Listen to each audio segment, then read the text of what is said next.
Hmm. Success has been defined as an accomplishment of a goal or purpose. Others see it as actually achieving your personal, career, or financial goal. What do you term as success? Who or what do you term as being successful? This and so much more we're going to get into on today's topic, being successful, and what is your definition for success.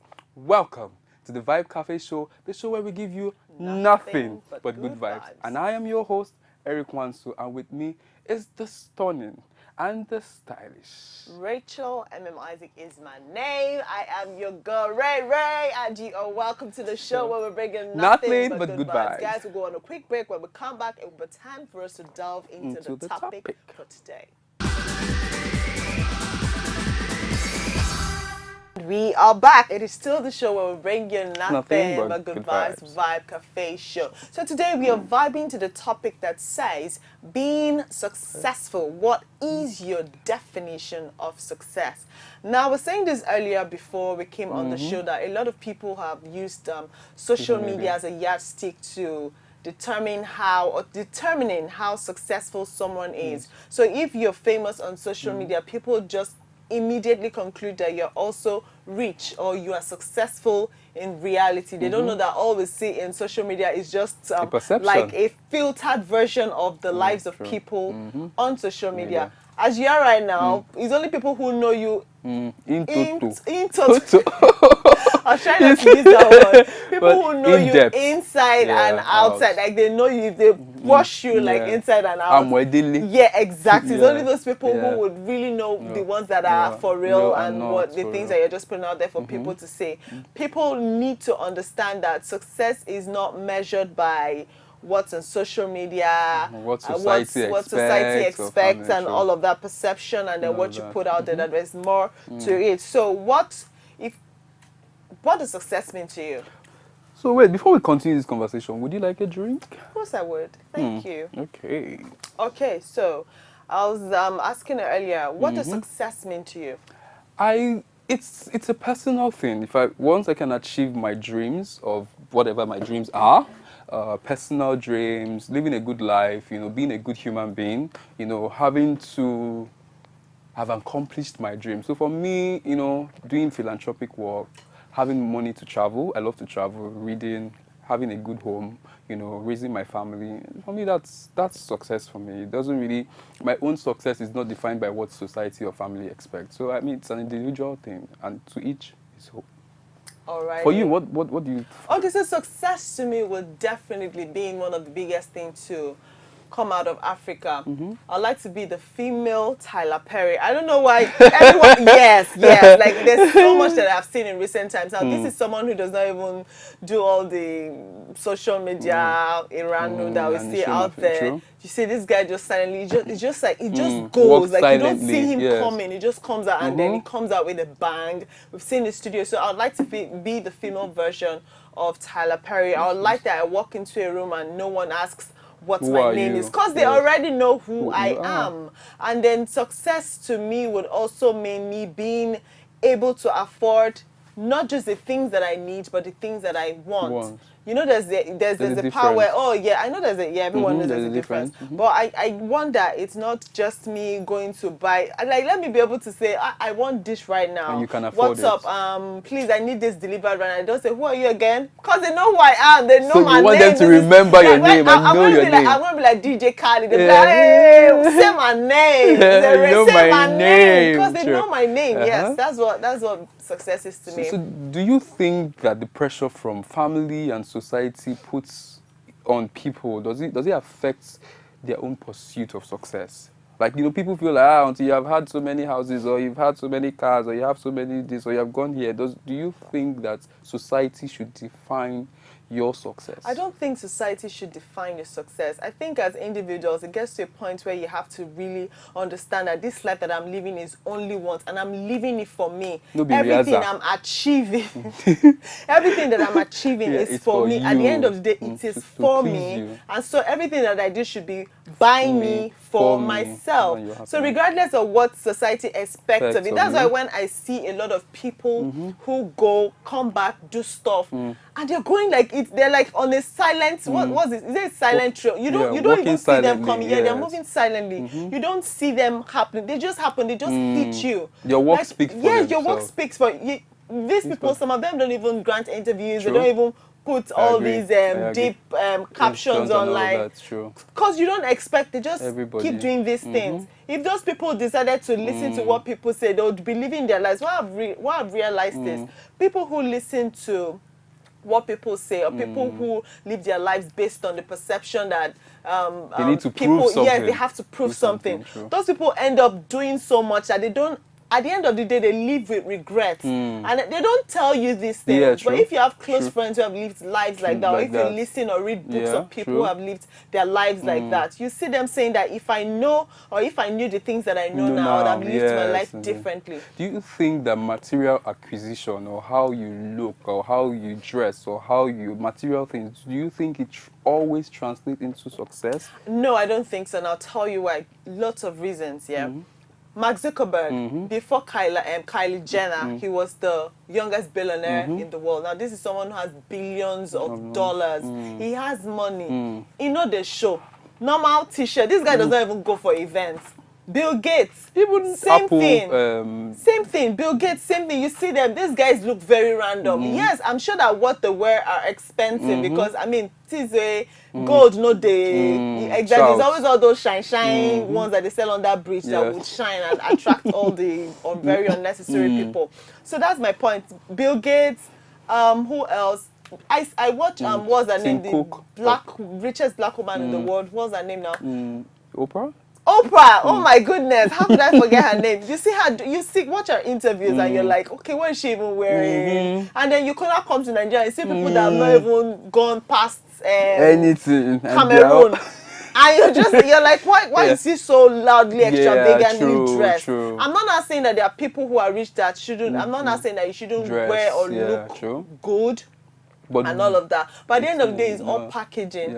It's good as a creative, as someone who, like, when you go for events, look good, dress good, look very. If you're an influencer too, of course, you wear clothes of brands that you're promoting or you've been paid to promote. Yeah, that also counts. But then again, I don't think so. Judging by the Jeffs of this world and the Marks of this world, and even Kylie sometimes, you see that she'll be in a room with people that she's richer than, and then you see that those people would attract you because the cheap things that they have on, and it's just crazy.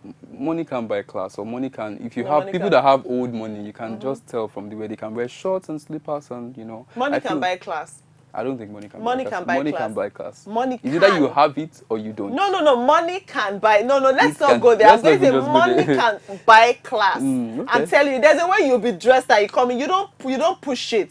Do you understand? I get the angle you're coming from, but again, if you are to do a reverse, money can buy class. Because there's a way you'll be dressed that the class is in your head. But you know, you just exude so much confidence because of how you're Have you not heard of money misroad? I've heard of money misroad. Some people don't have it. Exactly. Some people don't have it even with all the money. That's what I'm saying. Even with all the money, it doesn't now mean that not everybody, the ones that have it don't exude confidence, or they don't exude class when you come. When you're standing with them one-on-one. So it's there. And then another thing I want to say is social media has really misled a lot of people, confused a lot of people. Because when you see, especially famous people, you see famous people and you think they have the best life because they drive the best cars, they wear the best clothes, they speak good English, they are in all the movies, until when you get to sit down with them or listen to their close friends and then they tell you that this person is owing or they borrow clothes and all of that. Yeah, I'm going to use a particular person. I'm not going to say their name. He was married to one of the budding actresses in Nollywood, and then for some reasons we don't know anything about it, the marriage did not work out, and then after a while we thought he was doing so well because we'd see him in suits and all on social media. Then we start hearing things just here and there about how he's owing 5 million here, 10 million here, borrowed money, and we're like, what is going on? That lifestyle. Emma, don't joke with us. Live within your means. Are we your plaything? Yeah, that's it. Live within your means. And there's some people who don't even go online to show the kind of money they have. Exactly. And they're making so much money. And they're successful. And then it also confuses me sometimes when I see actors who I think are doing very well and then they are ill and then they start to ask for funds online. And I'm like, is it that these guys don't? So that alone I think that has also opened the eyes of some people to see that these guys don't exactly make as much as we think they make. They're humans like us. But because we look up to them and because a lot of people just go under their social media pages to say so much, they just believe that there's so much expected of them. But then it's a society we live in. Really. But I also feel like people shouldn't undermine other people's success. Because I mean, when I finished from school, there's a guy, we're having a conversation, and he said what he terms to be successful is graduating, having a house, having a car, 2 kids, send them to school, and he's fine. And people will feel like, oh, this person is just lazy, doesn't want to aspire more. But no, it doesn't. I mean, people's definition of success is different. Yes, and it doesn't have to be materialistic. It doesn't have to be material things. There's so many things. Some people discovering the cure for something or doing research on this. It's what makes them happy. Some people will be winning an award. Some people is okay. So I was talking to someone earlier, and the person said they will be taking a daughter to Harvard and seeing a daughter through school and ensuring that daughter gets to Harvard. For some people, it's some people it's to make $1 billion.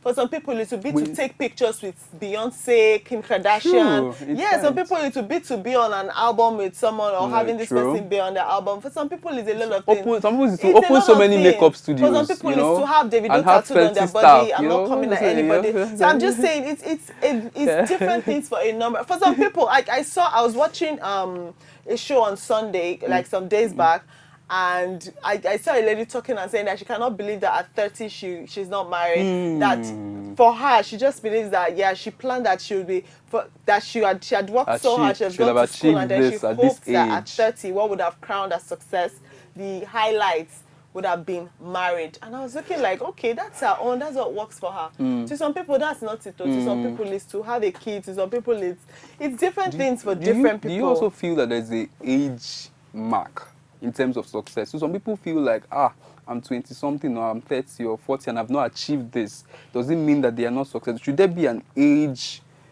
limit or a particular age you get to and you're termed successful or not successful? Because I feel like it's not. Yeah, that also affects, that also confuses, that it feels like there's a rush, there's a race to achieving at a certain time. So you get to make maybe a list or you get to make Guinness World Records. Yes, like it just feels like there's a rush. I know a lot of people who started. Okay, so take for instance, I'm a huge fan of Leonardo DiCaprio. Nobody should come at me. He had started doing movies right from when he was a teenager, and as far as I can remember, he's been a star and he's been successful at it. But then again, they say that to know how successful you are as an actor is if you have an Oscar.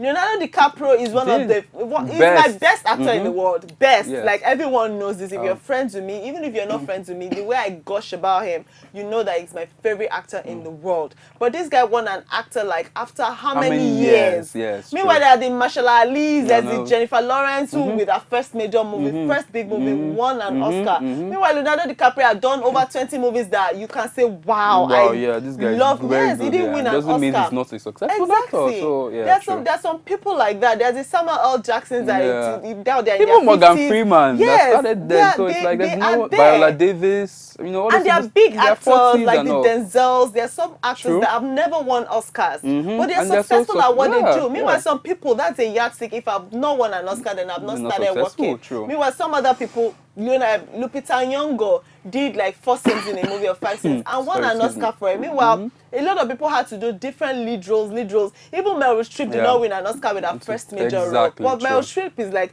one of the biggest actresses in the world. So it all depends on. My point is, if you're going to go at being successful for any reason, have it define it for yourself. That this is what I want it to be. Do not be misled by what you see on social media or be pressured by family.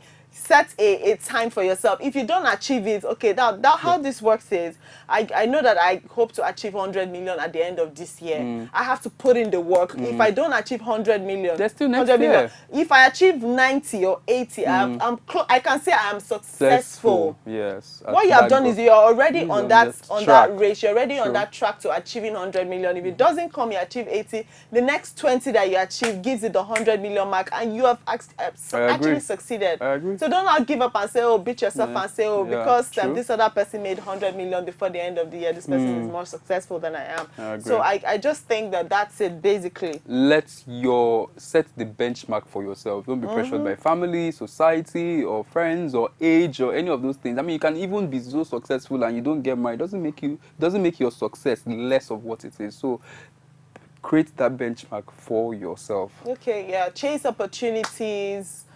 Don't give up. Never say never. You never know. Okay, so it is what it is. So you get to define your own level of success. Okay, and work at achieving it. Yeah. Okay, this is the much we can take on this segment. Up next will be the lifestyle segment. We will be right back. Welcome back, beautiful people, to Vibes Cafe. This is the show where we bring you nothing but good vibes. And we're on to the lifestyle segment. And today for lifestyle, we have decided to talk about productivity. What is productivity? How can you be productive? And we've put down some points today to help to get you to be productive as much as possible. Yes, so the first thing that we have put down today is to avoid or stop procrastination. Yes, we've noticed that has been the major concern, a major problem, major killer when it comes to being productive as a person. And then someone said something, I go do them later, now you make foul, no fit fly.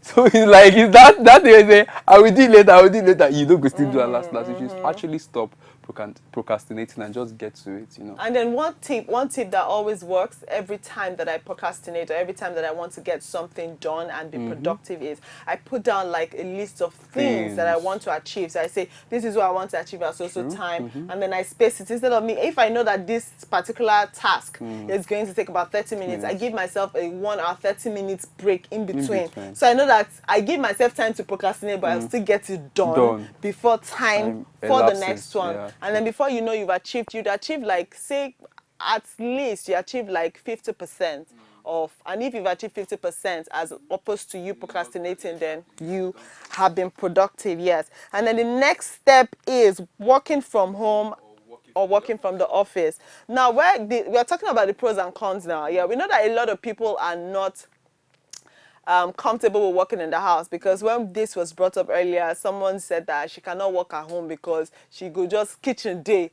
The next thing, food, the smell from the kitchen, food, kids, her husband. Uncle might come and say, baby, yeah, I like this your shorts that you're wearing, how far, I like it, Exact cold room experience. Exactly. So, but I think it is discipline. Find what works for you. I can work in my house. Like when I am ready to leave watching movies and work, you'll be so surprised.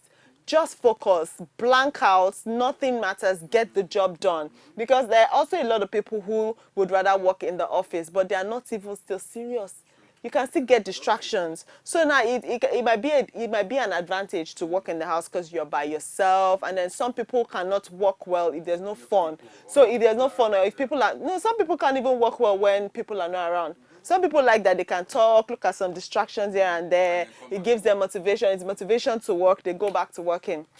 So it all depends on what works for you, basically. Talking about this productivity, there's something I've come to realize in this part of the world. A lot of times we want to have physical meetings, even when there's maybe like traffic situations. Sometimes being productive is having a video call meeting. But for bad internet now. Well, I mean, there's sometimes when you have good internet and it saves you the stress of coming there and you're still productive. It doesn't have to be in an office space. That's very, very true. I've been at meetings where all they would have done was not even phone call, just send text message.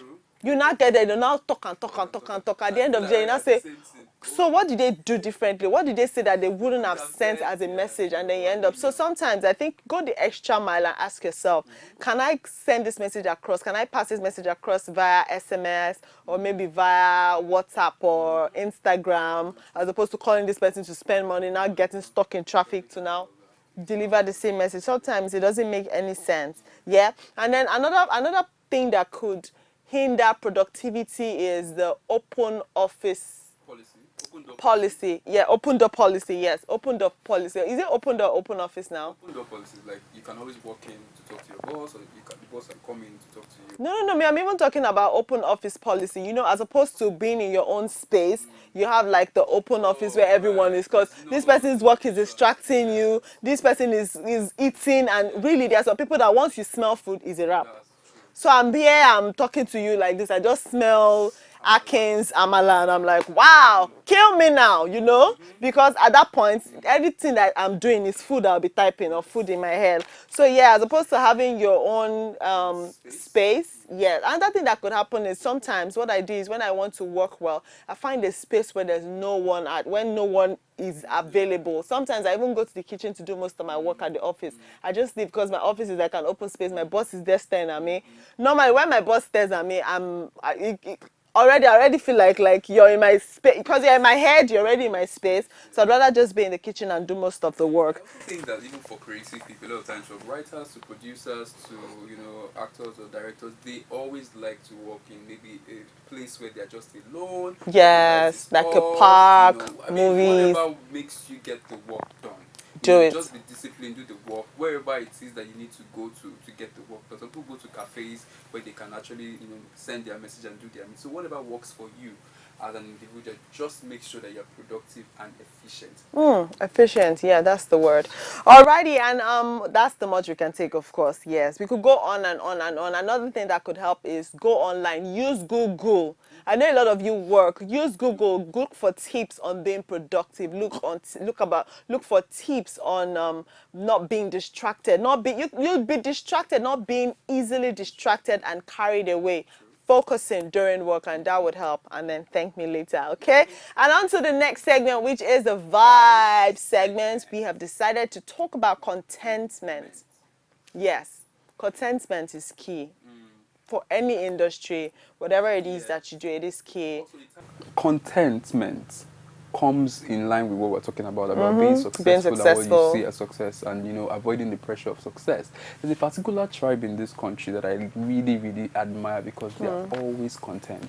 No matter how much they've accomplished, no matter how much they've acquired, they're so content that I really admire that as a person. So being content, live within your means, define what you want to see as being accomplished or being successful. Just be contented. Don't live according to your people's perception. Exactly. Exactly.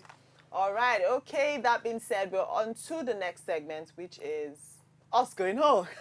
I got you guys there. Okay, that is the much we can take on the show today. This is the show where we bring you nothing but good vibes. It is a vibe cafe show. Now, do not forget, I say this all the time, go on our page, scatter the page with comments, likes, DM, anything you want, let us know. It is at Vibe Cafe Show. My name is Rachel Isaac. And I am your guy, Eric Mwansote. We'll come your way next time. It go be.